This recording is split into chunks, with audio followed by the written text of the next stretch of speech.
What if I told you robots could save your life? From diagnosing diseases to assisting in surgeries, AI is transforming healthcare.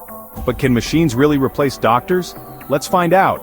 AI is already diagnosing diseases faster and more accurately than human doctors.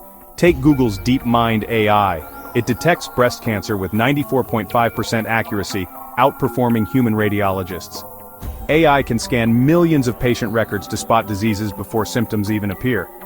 But can AI make a life-changing diagnosis on its own, or does it still need a doctor's expertise? Surgeons are now using AI-powered robots for ultra-precise surgeries, reducing complications and speeding up recovery times. The Da Vinci surgical system, for instance, allows for minimally invasive surgeries with pinpoint accuracy. But remember, these robots still require human surgeons to control them. Despite its intelligence, AI lacks one critical skill: human judgment and empathy.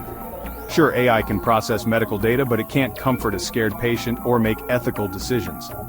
Plus, AI might misinterpret rare conditions, leading to misdiagnoses without human review. So what's the future? AI isn't replacing doctors, it's helping them work smarter and save more lives. Hospitals are training AI-human hybrid teams to deliver the best care possible. The future is AI-powered healthcare, where doctors and AI work together for better treatments. So, will AI replace doctors, or just make them better? Let me know in the comments. And don't forget to like and subscribe for more AI and tech insights every week. See you in the next one. You in the yo.